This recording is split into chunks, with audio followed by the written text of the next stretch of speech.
Right, the second major of the golfing calendar, the USPJ, gets underway today over in Pennsylvania. Can Rory McIlroy build on his Masters success? There was some concern, actually, that Rory McIlroy wouldn't be fit due to a troublesome right toe. You see that? He had to rip off his toenail on his little toe. Did you read that? Yeah, but he's I mean, how big's that happens, doesn't toenail? it? Yeah. He'll be teeing off alongside John Rahm and Jordan Spieth at 1:40 UK time. Elsewhere on the field, top seed Scotty Scheffler starts his bid to defend his title. He won a year ago. That's at 7:05 tonight alongside Matt Fitzpatrick and Justin Rose. Excuse me. Join us now for more on the championships as well as the latest on LIV Golf. His former world number one, the brilliant Lee Westwood, joins us. Morning, Lee. Morning, Lee. Morning, lads. How are you? Are you good? Are you well? I'm very well, thank you. Yeah. Before we talk like proper golf, I've got a question for you. I'm a keen golfer. I play off 18. I can't get enough of it, and I've just added to my bag a 7-wood, which I think is the greatest club in the world. But I'm told that some people frown upon it. It's almost like cheating. What's your view on the 7-wood? No, I think they're good. I don't use one, but a few of the lads use them. Tyrrell Hatton uses one. Oh, okay, fine. And what about a mini driver? Is that cheating as well? Or is that okay? I just got a new Ping mini driver this week, so I'm giving it a try. Right. Why would I use a mini driver and not a normal driver? What am I using it for? It's kind of between a 3-wood and a driver. It's got a bit more loft. It's a bit shorter shaft, so you'll have a bit more control than the driver, but you'll have a bit more distance than a 3-wood. So it's easier to control. Yeah, you should hit more fairways. Okay, I think less rough is how you should actually. If you see my game, less rough is probably a better way of describing it. I'll give it a go. Thank you so much for coming on. We've got so much to talk to you. Let's start with the USPJ. I suppose the obvious question is, can you see a Brit winning it this time round? Well, a European or a Brit hasn't won for quite some time, but I think, it's going to be the obvious candidates this week. I think Rory will be right up there, Scotty Scheffler, Cam Young, John Rahm, all the ones at the top of the betting. But equally, I could see from a bit further down, Tyrrell Hatton doing well, Shane Lowry. So, yeah, I mean, Matt Fitzpatrick's playing very well and Tommy Fleetwood's playing good. So I think this year we've got as good a chance as ever. Do you think we underappreciate how good Scheffler is? Possibly. I don't think he puts himself out there too much, does he? You don't hear a lot from him. He's quite understated and quiet and just gets on with his business. So I think that's probably the reason why he's a bit underappreciated. But he's obviously a fantastic golfer, and the consistency he's showing at the moment is incredible. I think he's finished second in his last 3 events, one of those being the Masters. But like I say, he's quite he keeps himself to himself. Let me ask you, at your level, right, you're all relatively the same. You can all do exactly the same. What do you think the difference is on the day between winning it and losing it? Generally, it's who puts best on that week. Okay. Everybody hits it, pretty much the same.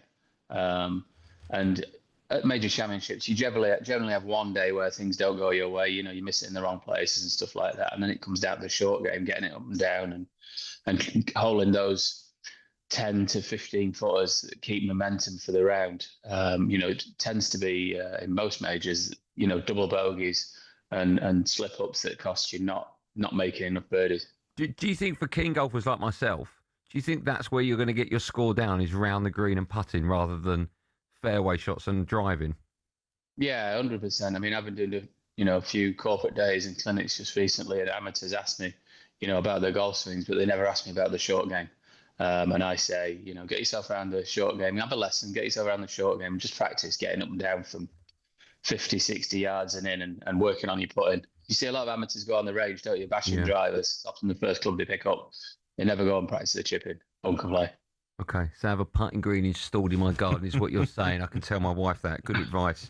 Right, thanks for that. Let's talk about the future of LIV Golf, right? Because it was plunged into doubt exactly 2 weeks ago today when the tour announced a strategic evolution following the Saudi Public Investment Fund's decision to pull out. What is that strategy, and can it work for the tour? I think they're still trying to pull it all together. I will say it came as a bit of a shock when the PIF pulled out. They seem to be all in on it. But I will also say that, I sit in on most of these meetings at a high level with people like Scott O'Neill and Bryson's in there and John Rahm. And I've never seen everybody so excited, and energized, really, looking to the future. they're able to make decisions quickly now, and obviously going to have to with the PIF pulling out, and next season not being that far away. You have to plan for it now, really. Yeah, I think everybody's quite optimistic. Lee, have a listen to this. Just 2 days ago, Rory McIlroy, had his say on the suggested collapse of LIV. Have a listen. I want to get your views on the back of it. I think this was always a possibility to happen. Yeah, their priorities shifted, and that leaves LIV in a pretty precarious spot. I feel like a lot of us in this room, including me, we almost knew before the players did that this was going to happen. Like, I was hearing about this back in March, April time, and I have friends over there. Like, one of my best friends, Ricky, caddies for Tom McKibben, who's over there. So like, I would talk to him all the time about what's going on, and I was saying to Ricky, even before Mexico, like, I'm here, have you guys heard any of this stuff? And he's like, no, everything seems okay over here. And then it just feels like the rug was pulled from under their feet, and everyone was sort of blindsided by it. So but again, that's the risk that those guys chose to take. And as I said, it leaves, there's a lot of uncertainty in the air right now. Everyone knew about it way back in March. What would your response to Rory be, Lee? Well, everybody was guessing, weren't they? Back in March, we're all, well, me and a few others are closest to it, and you couldn't say for certain. I think there's a lot of things gone into that. I think the war in the Middle East has not helped.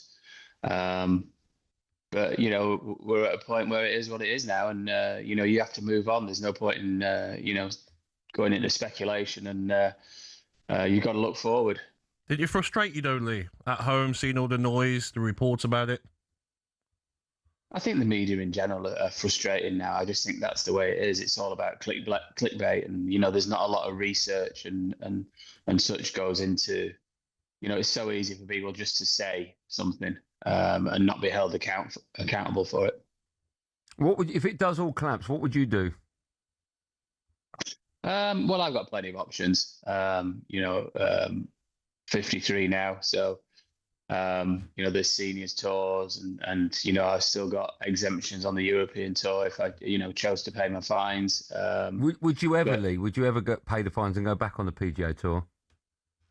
I've never really enjoyed playing the PGA tour that much. In 30 odd years of being a professional golfer, having won over there and finished high enough up to take my card. I've only taken my card for 6 of those years, and the 2 times I did win over there, I didn't take my card then. So it's not really playing on the PGA tour that's ever driven me along. So that wouldn't be an option that I would take. Lee, moving on to football, I know you're a big Nottingham Forest fan. Wondering if you watched the semi-final, second leg against Aston Villa?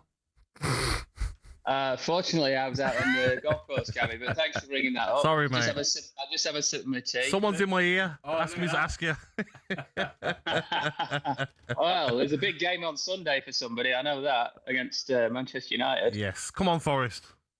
Come on, Forest. I was out of this one. It was between you two. I don't know why you're bringing me into it. Oh, no, honestly, I obviously I would have liked Forest to have beaten Villa, but I wish Villa all the best in the final. It's always nice to see the English clubs in European finals, isn't it? Proper. Thank you, mate. Lee, you're a superstar. I'm a big fan of yours. Thanks so much for coming on. Have a great day. Thank you, mate. Cheers, lads. Thanks, man. There's something about golfers. They just look a little bit cool, don't they? Yes, relaxed. You know what I mean? Relaxed, yeah. Chilled. He looked great.